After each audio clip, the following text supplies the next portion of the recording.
Have you ever watched someone desperately chase after what's already walked away? Maybe it was a friend pleading for a relationship that had ended, or a colleague begging for validation they'd never receive. It's uncomfortable to witness, isn't it? But here's what most people miss. The real strength isn't in the chasing, it's in the walking away. Today, we're diving into the psychology of self-sufficiency and why emotionally strong people never beg. And by the end of this video, you'll understand why dignity isn't just a feeling, it's a superpower. Section 1. The begging trap. Let's start with an uncomfortable truth. When you beg, you're not fighting for what you want, you're abandoning yourself. Think about it. Every time someone pleads for attention, affection, or approval, they're sending a clear message. I am not enough on my own. I need you to complete me. But here's the psychological reality.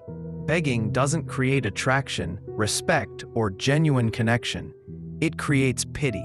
And pity is the opposite of admiration. Studies in social psychology consistently show that people are drawn to those who demonstrate self-respect and boundaries. When you beg, you violate both. You're essentially telling the other person that their evaluation of you matters more than your own. The emotionally strong person understands something crucial. If you have to convince someone of your worth, you've already lost the battle. Not because you're not worthy, but because you're seeking validation from someone who can't see it. And that's not your problem to solve. Section 2. The neuroscience of neediness. Here's where it gets fascinating. Our brains are wired for reciprocity and balance in relationships. When you beg, you create what psychologists call a power asymmetry. The person being pursued instinctively recognizes they hold all the cards. And neuroscience shows us that this dynamic triggers a subtle form of contempt rather than compassion. It's not conscious cruelty, it's evolutionary psychology at work. Humans are naturally attracted to those who display confidence and self-sufficiency because these traits signal resourcefulness and stability. Our ancestors survived by aligning with strong, independent individuals. These ancient patterns still influence us today. When you beg, you're activating the wrong neural pathways in the other person's brain. You're triggering their rescue complex, not their respect.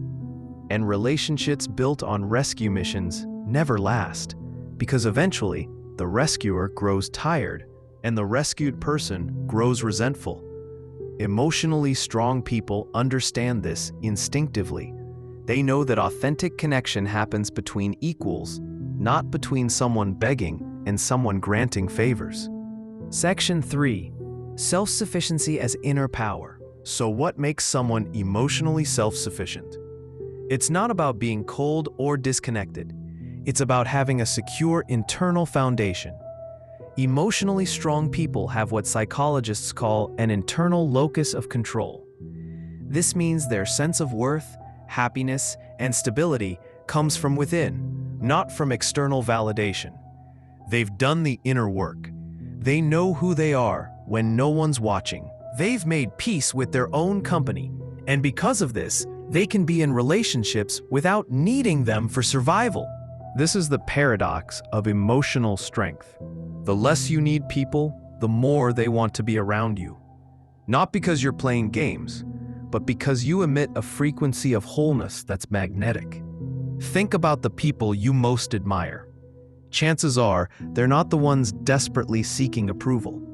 They're the ones who are comfortable in their own skin, who can walk away from what doesn't serve them, who set boundaries without apology. Self-sufficiency doesn't mean isolation. It means you're choosing connection from abundance, not desperation. You're inviting people into an already fulfilling life, rather than expecting them to be your entire life. Section 4. The high cost of begging. Let's talk about what you actually lose when you beg. First, you lose self-respect. Every time you lower yourself to plead for what should be freely given, you chip away at your own dignity. And here's the brutal truth. You can feel it happening in real time. That sinking feeling in your stomach. That's your self-worth hemorrhaging. Second, you lose the other person's respect. Even if they stay, even if they give you what you're begging for, the dynamic has fundamentally changed. They now see you as someone who doesn't value themselves, and people rarely value what doesn't value itself. Third, you lose your power to choose. When you're in begging mode, you essentially handed over all decision-making authority. You're waiting for their verdict on your worth. You're letting someone else write your story. And perhaps most devastatingly, you lose the opportunity for something better. Every moment you spend begging someone to stay is a moment you're not available for someone who would choose you freely, enthusiastically, consistently. Emotionally strong people recognize this equation immediately. They understand that self-abandonment is too high a price to pay, regardless of what they might gain. Section 5. The power of walking away. Here's where true strength reveals itself, in the ability to walk away. Walking away doesn't mean you didn't care. It means you care about yourself more than you need their validation. It means you'd rather have an empty space than fill it with someone who makes you feel empty. This is incredibly hard to do. Our attachment systems are designed to keep us bonded, even when those bonds are harmful. Breaking free requires overriding millions of years of evolutionary programming that says connection equals survival. But here's what happens when you find the courage to walk away from begging. First, you reclaim your energy. All that mental and emotional bandwidth you were spending on convincing someone of your worth, it floods back into your life. You can finally focus on yourself again. Second, you discover your resilience. You realize that what you feared, being alone, being without them, isn't actually the catastrophe you imagined. You're still standing. You're still breathing. You're still you. Third, you set a new standard. Once you've walked away from something that required begging, you can never unsee that lesson. Your tolerance for self-abandonment drops dramatically. You've tasted dignity, and you can't go back. And sometimes, here's the interesting twist. When you stop chasing, they notice. Not always, and you shouldn't bank on it. But there's something about someone who knows their worth that makes people reconsider. Section 6. Building emotional self-sufficiency. So how do you become someone who doesn't beg? How do you build that kind of emotional strength?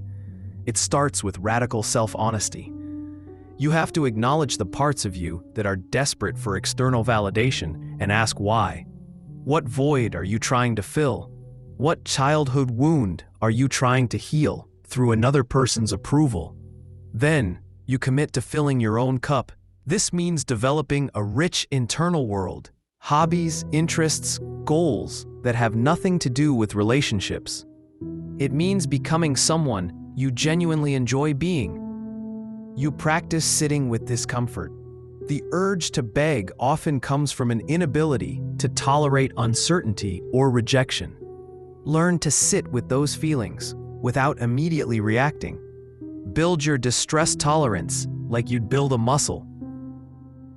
You surround yourself with examples of dignity. Find people who model self-respect and study how they move through the world. Notice how they handle rejection, disappointment, loss. Notice how they maintain their center. And perhaps most importantly, you remember this. Anyone worth having in your life won't require you to diminish yourself to keep them. If they do, they were never yours to keep in the first place. Conclusion: the psychology of self-sufficiency isn't about becoming hard or closed off.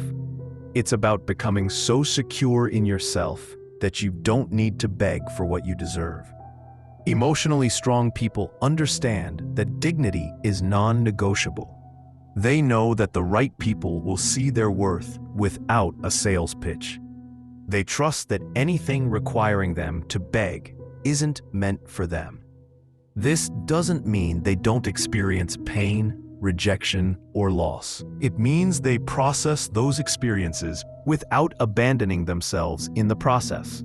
So here's your challenge. The next time you feel the urge to beg for attention, for love, for respect, for anything, pause.